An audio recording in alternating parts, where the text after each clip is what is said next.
तो चलिए बात करते हैं स्टॉक मार्केट की। ये शब्द सुनते ही ना दिमाग में अक्सर क्या आता है? कुछ मुश्किल से चार्ट्स, बड़े बड़े शब्द और एक ऐसी दुनिया जो शायद अपने लिए है ही नहीं। पर क्या सच में ऐसा है? आज हम इसी मुश्किल लगने वाली पहेली को सुलझाएंगे और इसका एक बिल्कुल सीधा साधा रोड मैप तैयार करेंगे। और ये बात कितनी सच लगती है ना? ऐसा महसूस होता है कि जैसे जानबूझकर इसे इतना मुश्किल बना दिया गया हो कि कोई आम इंसान इसके बारे में सीखने की हिम्मत ही ना करे। पर अच्छी बात पता है क्या है? हर दीवार में एक दरवाजा होता है और आज हम उसी दरवाजे को खोलने वाले हैं। तो सवाल ये उठता है कि इसको आसान कैसे बनाया जाए? इसे समझने का सबसे सिंपल तरीका क्या है? चलिए आज एक एक कदम करके इसका पूरा नक्शा बनाते हैं ताकि सारी चीजें एकदम साफ हो जाएं। तो कहानी शुरू होती है सबसे बुनियादी सवाल से कि आखिर ये स्टॉक मार्केट जिसकी इतनी चर्चा होती है असल में है क्या भला? इसको ना एक बहुत बड़ी मंडी की तरह समझिए। बस फर्क इतना है कि यहाँ सब्जी नहीं बल्कि देश की बड़ी बड़ी कंपनियों के छोटे छोटे हिस्से बिकते हैं। इन्हीं हिस्सों को हम शेयर्स कहते हैं। जब कोई एक शेयर खरीदता है तो वो उस कंपनी में एक छोटा सा मालिक बन जाता है, और जब बहुत सारे लोग उस कंपनी में मालिक बनना चाहते हैं तो उस शेयर की डिमांड बढ़ जाती है और कीमत भी ऊपर चली जाती है। सिंपल। अच्छा, तो जैसे ही कोई इस बाजार में कदम रखता है ना, सामने एक चौराहा आ जाता है और यहीं पर सबसे ज्यादा कंफ्यूजन होती है। दो रास्ते बिल्कुल साफ दिखते हैं, एक है इन्वेस्टिंग यानी निवेश का और दूसरा है ट्रेडिंग का। इन दोनों के बीच का फर्क समझना ही पहला और सबसे जरूरी कदम है। अब ये जो फर्क है ना, वो बिल्कुल कछुए और खरगोश की कहानी जैसा है। देखिए, एक तरफ है इन्वेस्टिंग, ये है कछुए की चाल, बिल्कुल लंबी रेस का घोड़ा। इसका मकसद क्या है? 5, 10, 20 साल में एक बड़ी संपत्ति बनाना, और इसके लिए कंपनी की नस नस को समझना पड़ता है, जिसे कहते हैं फंडामेंटल एनालिसिस। और दूसरी तरफ है ट्रेडिंग, खरगोश वाली तेज दौड़। यहाँ मकसद है कम समय में मुनाफा बनाना, और इसके लिए जरूरी है कीमत के उतार चढ़ाव को पकड़ना, जिसे कहते हैं टेक्निकल एनालिसिस। तो ठीक है, चलिए पहले रास्ते को थोड़ा और करीब से देखते हैं।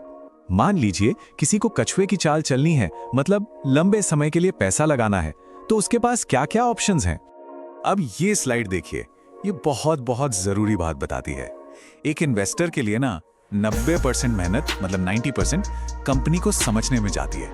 कंपनी कमाती कितना है, उस पर कर्ज तो नहीं, फ्यूचर के क्या प्लान है, ये सब कुछ।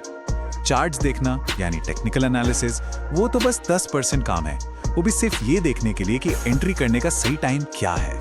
तो इन्वेस्ट करने के लिए मोटे तौर पर 3 पॉपुलर तरीके हैं। पहला कि कोई खुद ही रिसर्च करके सीधा किसी कंपनी के स्टॉक्स खरीद ले। दूसरा है म्यूचुअल फंड्स, जिसमें एक एक्सपर्ट मैनेजर ये काम करता है। और तीसरा जो आजकल बहुत चल रहा है वो है ETFs यानी ETFs। अब ETF क्या है, इसे बहुत सिंपल तरीके से समझते हैं। मान लीजिए किसी को लगता है कि भारत की इकोनॉमी ऊपर जाएगी, लेकिन ये समझ नहीं आ रहा कि कौन सी एक कंपनी खरीदे, तो वो क्या कर सकते हैं? वो निफ्टी 50 का ETF खरीद सकते हैं। इसका मतलब क्या हुआ? उनका पैसा एक ही बार में देश की टॉप 50 कंपनियों में लग गया, और इसे खरीदना बेचना भी बिल्कुल एक आम स्टॉक जैसा ही है। मतलब नए लोगों के लिए ये काफी सेफ रास्ता माना जाता है।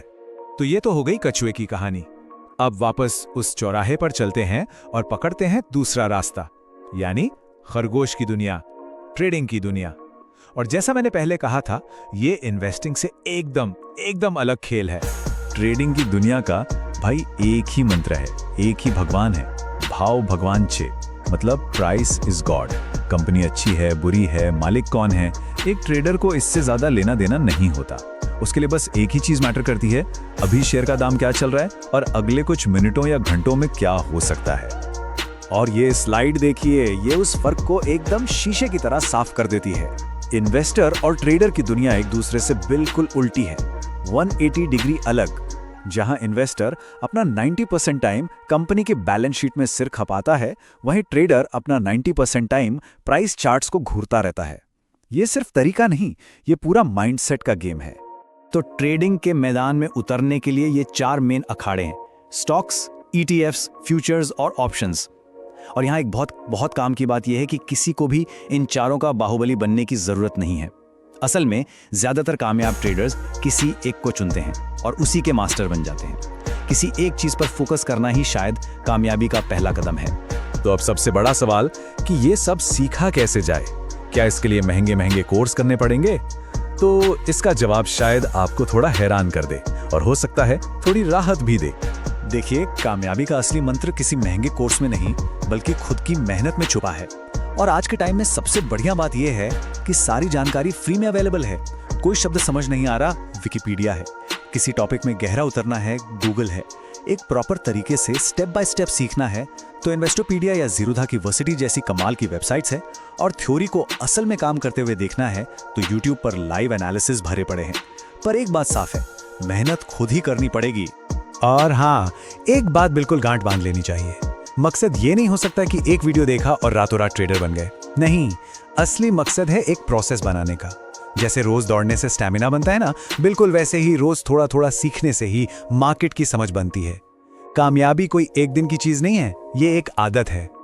और आखिर में बस ये एक सवाल जो सबसे जरूरी है, मोटिवेशन जानते हैं कैसा होता है? पेट्रोल की आग जैसा, जो भभक के जलता है और फिर बुझ जाता है।